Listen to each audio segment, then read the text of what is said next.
how I found my format was probably just looking at what other people have done and what has worked, and then thinking about what I would have to bring to the table. So I had looked at people like Schlatt and a couple other talking creators where they're just sharing their thoughts over some gameplay or whatever.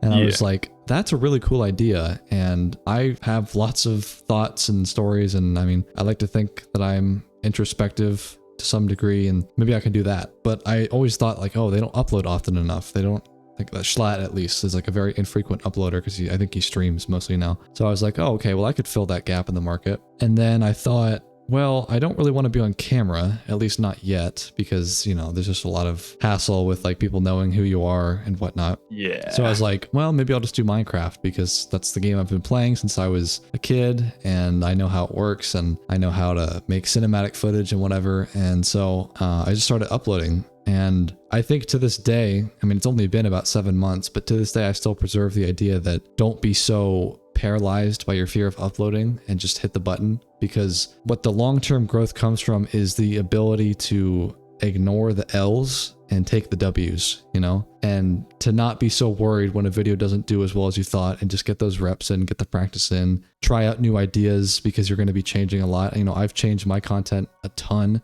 in the past 7 months. Like I started out doing gameplay, and then I switched to doing the server with the Flow SMP. Oh yeah. And then I started doing talking videos primarily, and now I'm trying out this podcast. And there is something to be said about, well, don't try too many things and focus on one thing for a while.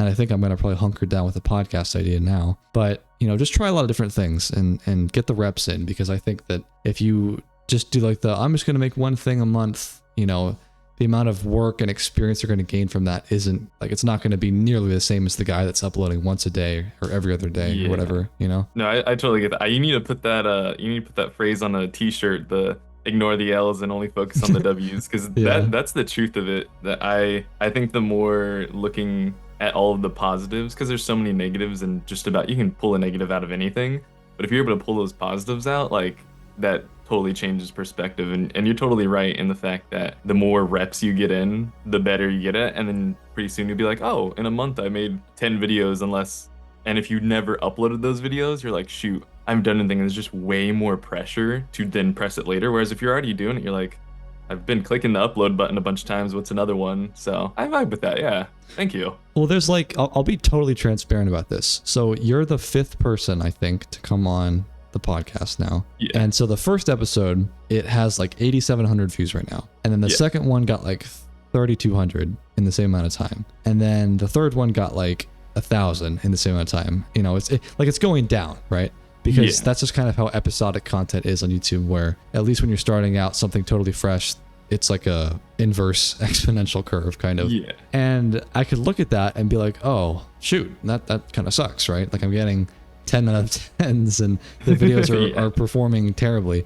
But I'm reminding myself that like this is something that I'm going to try to do for hundreds of episodes. Like I intentionally, when I wrote out the episode counter, I intentionally put 001 to start out, because mentally I'm like, that's going to reach hundreds, you know, instead of like, oh, maybe I'll do like 5 and then call it quits, you know? And funnily enough, right before we got on this call, I was looking through some YouTube shorts, and there was one that said something about Usain Bolt. And he was like, I trained for 4 years to run 9 seconds. And some people will train for 2 months and wonder why they're not getting results and quit, you know? Yeah. Like you have to, if you want to do this for a long time, you have to mentally prepare yourself that you're probably going to make hundreds, if not thousands of videos. And most of those are going to be absolute nothing burgers that no one ever watches, you know? Yeah. Like people have an expectation when they see someone like Mr. Beast, who just optimizes the crap out of their videos, and they get 1 out of 10 bangers every time. Like, not that that's not achievable, because obviously he's found a way to do it, but like, don't put so much pressure on yourself that every single time you upload, it has to be smash out of the park. You're just hitting it on the nail every single time, because kind of the whole Usain Bolt thing, it's just straight up the truth. And I feel like a lot of things sound like it's just fluff. It's like, oh yeah, you need to just get your reps in. Oh yeah, you need to be doing all of these things over and over and over again, or the 10,000 hours for like artists and whatnot to become like a professional at something. It's like, oh my gosh, this sounds so long. And especially like nowadays, where everything kind of seems to be super we need it now and we need it fast, which is kind of what had happened whenever I was doing like TikTok videos with Minecraft. It was like, oh my gosh, everything's all about blowing up. Whereas in reality, I think either you had mentioned it or in your thing with low res bones, where MKBHD, he was saying he was happy that he never blew up this thing up over years, whereas now it's totally normal to him. And it's very much all the things that he wants out of it and never was forced or ebbed and flowed based on other people's things. Yeah. I think that's super valuable. Yeah, so tell me about that, because I know in your video you said that you, quote, crashed and burned doing TikTok. How long did you do that for? Oh, okay. So I hopped on it it was middle of COVID. I had just gotten done with my whole thing with wildland firefighting. I came home and I had 3 months until I was going back to school, because that was like my whole plan. And because I came back in the middle of the fall semester, I was like, well, I guess I'm just gonna do this whole YouTube thing. And I downloaded TikTok, never even used anything like it before. And it was probably in the span of 2 months, I had a video pop up. I was just like uploading TikToks daily. And then it got to a point where I got a couple of views, but I had pretty much like 70 followers the whole time. And then one day on New Year's, I uploaded this video to both YouTube and TikTok of me beating Minecraft as a fish, which I had seen somebody else do it, but they were more so just like reskinned as a fish. They didn't have like all of the features, like the super low health and everything. And I was like, what if I did that? And it blew up. And I was like, you got to millions of views on TikTok, and I was like, which at the time I didn't really realize that, millions of views on TikTok doesn't really translate to millions of views on YouTube, but it just like exploded to this exponential thing that I was like, oh my gosh, this is all of my childhood dreams ever right here. I need to harness this and do everything I can with it.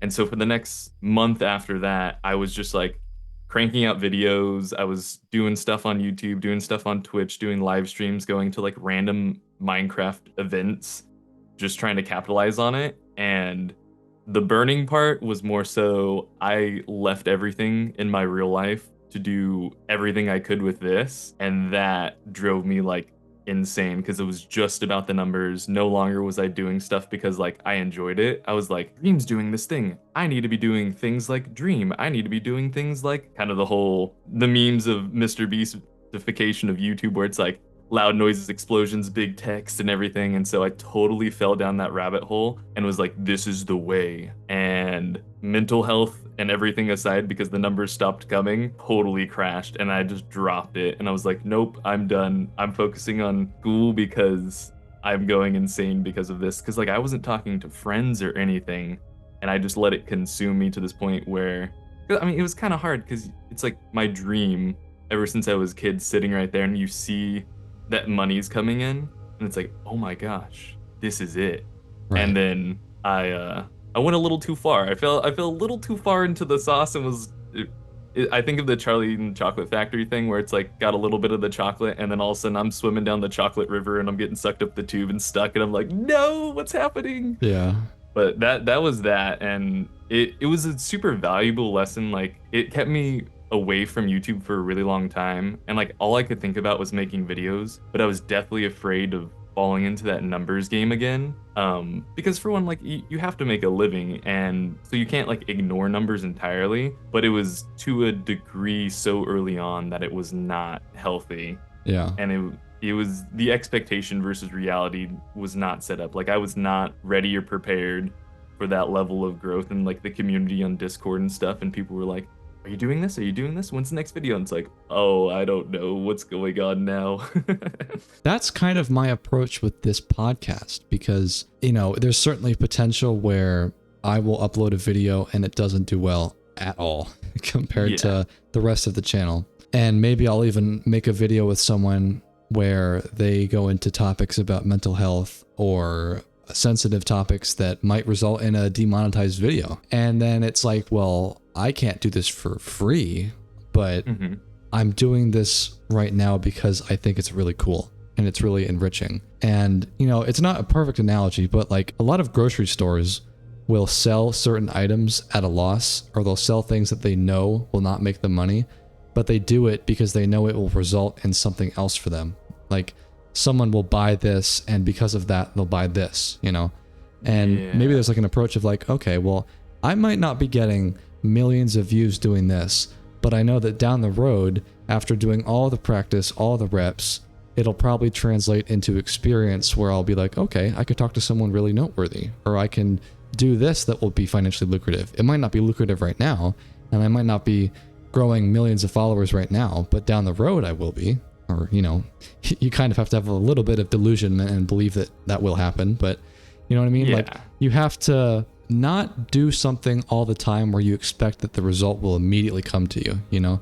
You have to do some things sometimes where you think the result will come to you in a year or 2 years, but most people don't want to wait that long, you know? Yeah. And especially that's compounded on something like TikTok, where you're scrolling and everything moves at like lightning speed and trends are popping up every day. You know, it encourages you to do something that is immediate and immediately satisfying, you know? It is really insane just how fast it all moves. And that was kind of one of the things that I've seen with you and all of everything you've done. Very much, I get the feeling that it's like, this is a genuine, you're just super genuine in all the things you do. And it's like, man, this guy is truly just going and being like, hey, there's this thing that I think is really interesting. And now you're going to have, like you were saying, you have the 2 zeros and a 1.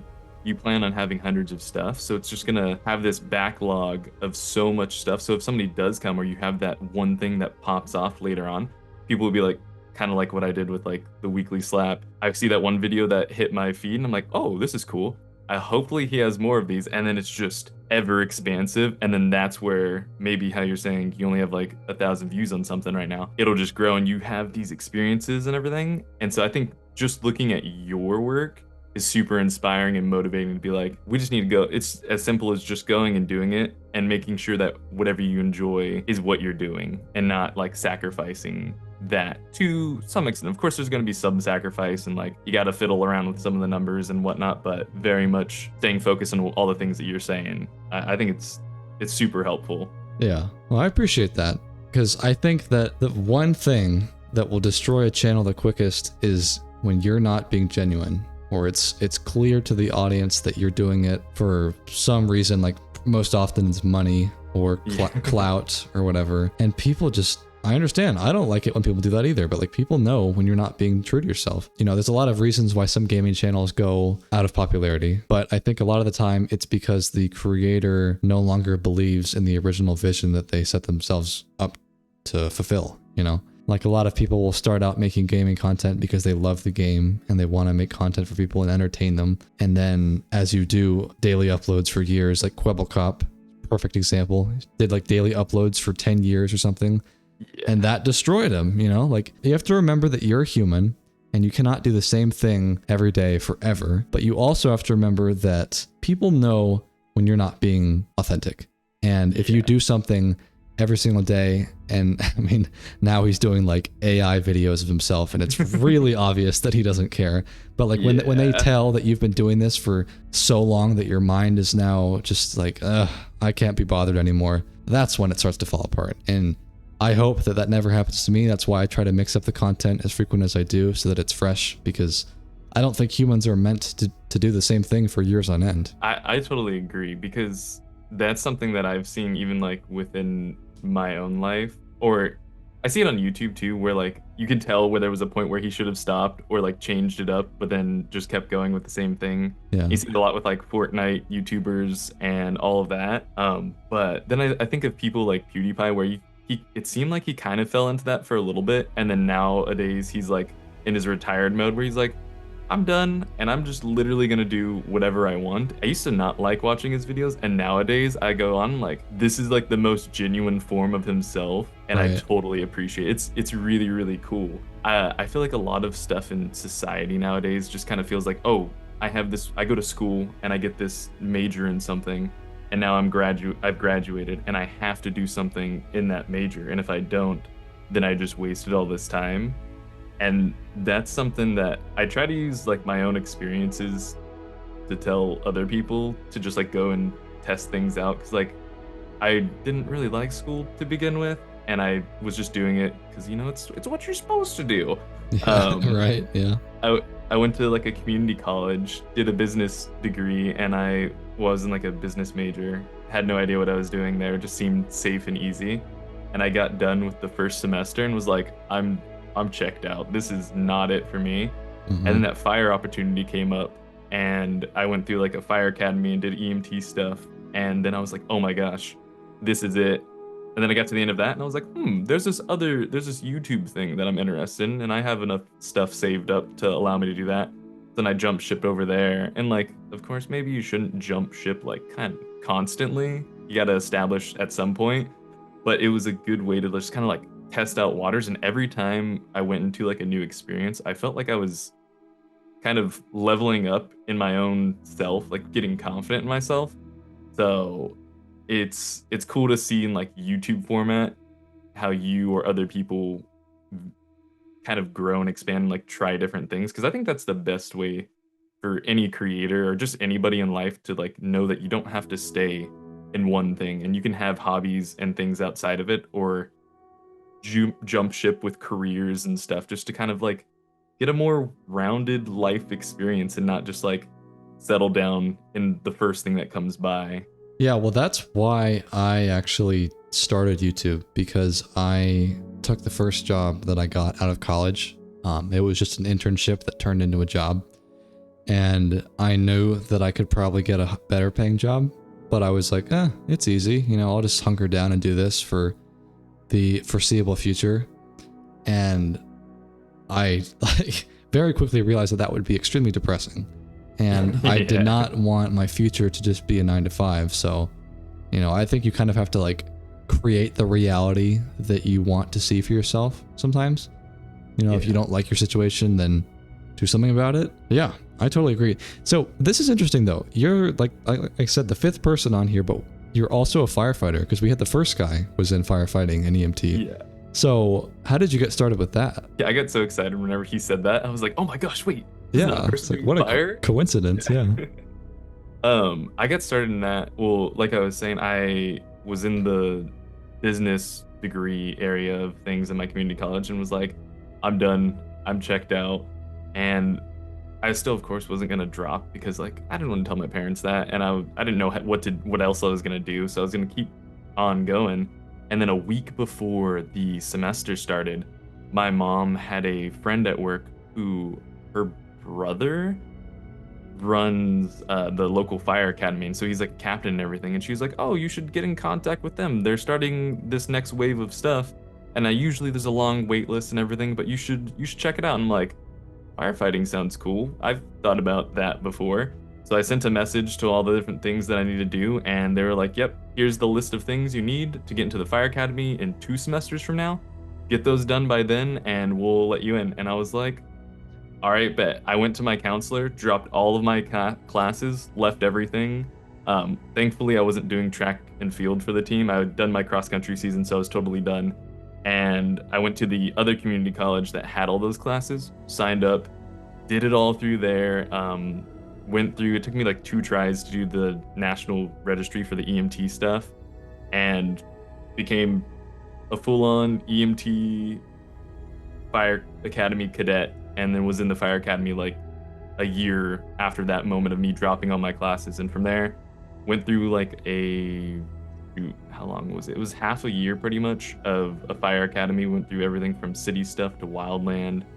And then I got thrown up on a fire engine up in the wildlands, and pretty much from there, that was a done deal. I was there for 6 months out of the year, working a dozen fires and training and living life up on my own. It was pretty sweet. It was a crazy journey that I'd never expected, but everything kind of just lined up one thing after the other, and every opportunity that came up, whether that was through the fire academy or some random connections, I took it 100% and made that my life, and it totally paid off. And from there, I was full-on wildland firefighter, which kind of blows my mind today, because I've gone back into like just normal life, giving a resume for a job application. They're like, you were a firefighter? I'm like, oh, that's right. I did that. Yeah. So you're no longer a firefighter? No, I'm not. Which is, I still have some fire friends, and they're always trying to get me to come back. And the reason why is because there was a moment I was on the fire line, and there was a clear distinction between like they were gonna start having me fill out these like new firefighter 2 forms. So basically like almost like a promotion of sorts, like working towards getting all of these certs for the next thing. Kind of like how the first guy was talking about. You have all these certifications, and your pay goes up, and all your skills and everything. So they had a whole list of things that I could start in my first year, which wasn't typical. But if I were to do that, then I was going to be locked in there for the foreseeable future.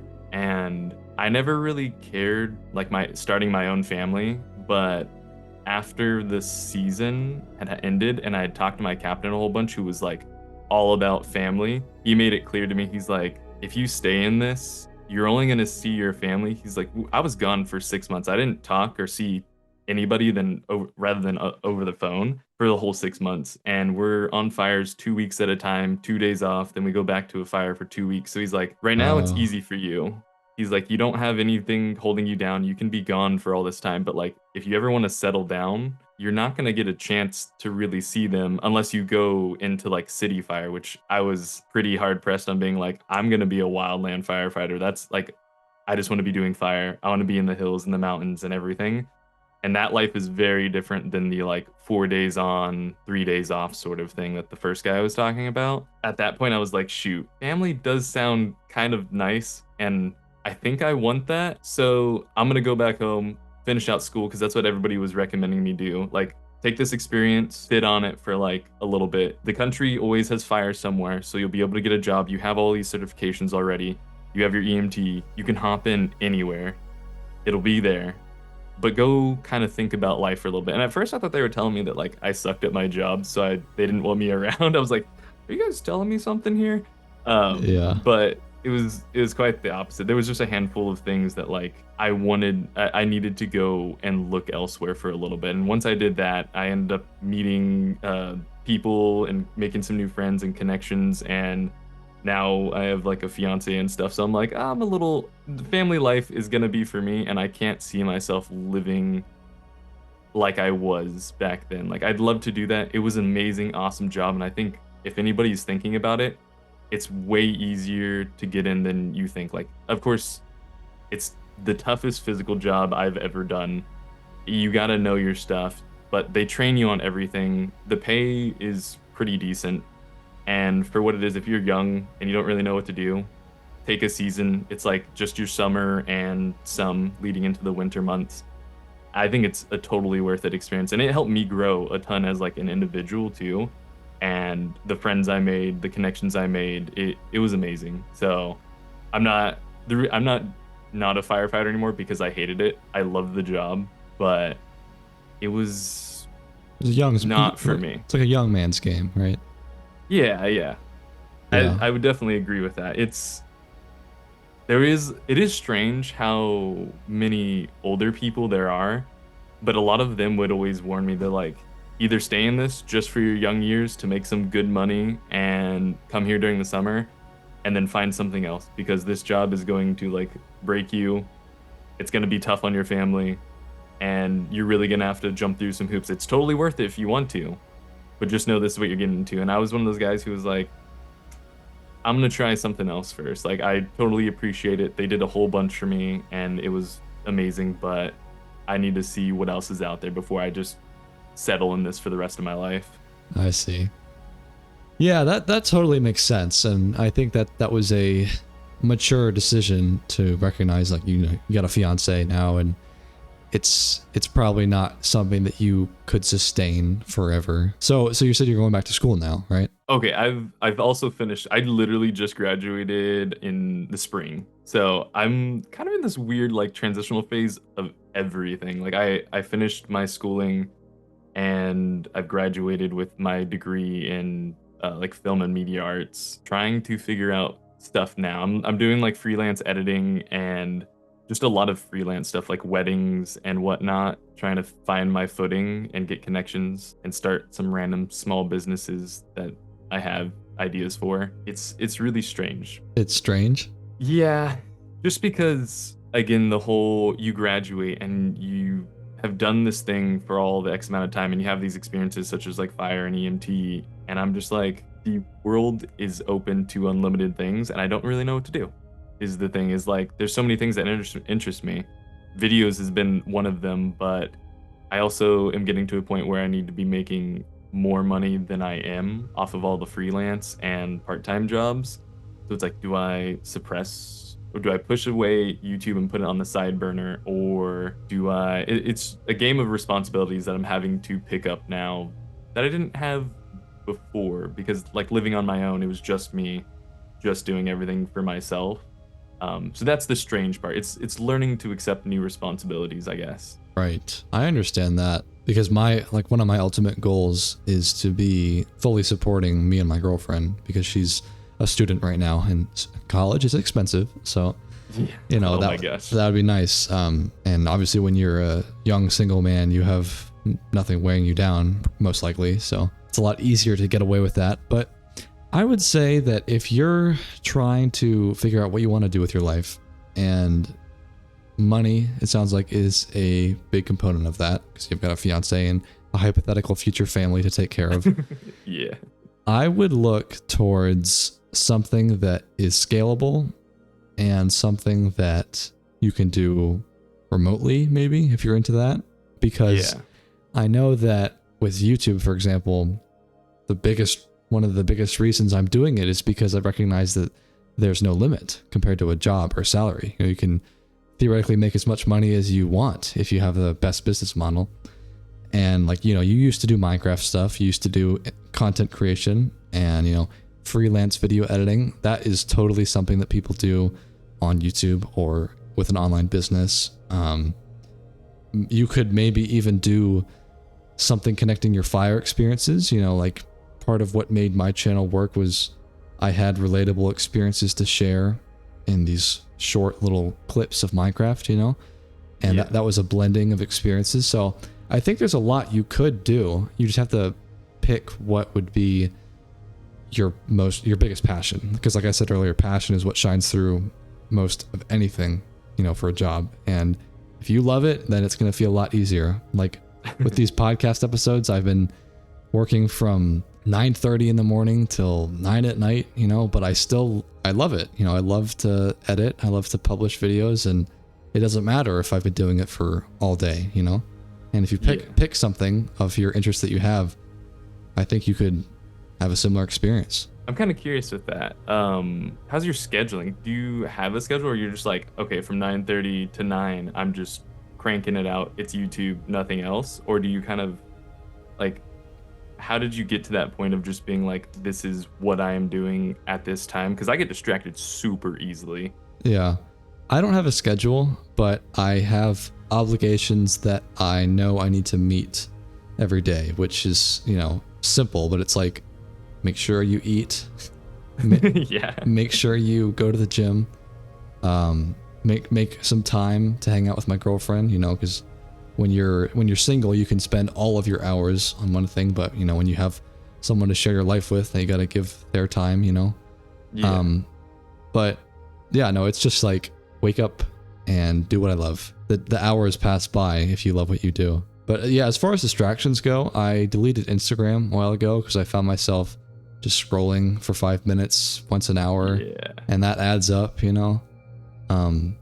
I would say that before I moved in with my girlfriend, I spent more time gaming because it was just something to distract myself with. And now I have more of like I need to be working, I need to be making money mentality, which I think ultimately is good for me. So it's kind of just like design your life around things that you know will save you time and things that will make you a more productive person, like maybe cutting out some social media or gaming that you know is eating up more time than it should. I totally agree with that. Just I had uninstalled pretty much everything. I even uninstalled YouTube because it got to the point where I was like, I can't uninstall YouTube. YouTube's like the thing that is like, I can't do that. Right. And then eventually I found myself scrolling through even just shorts, or I'd find like a podcast and I'd just sit there watching it and listening to it.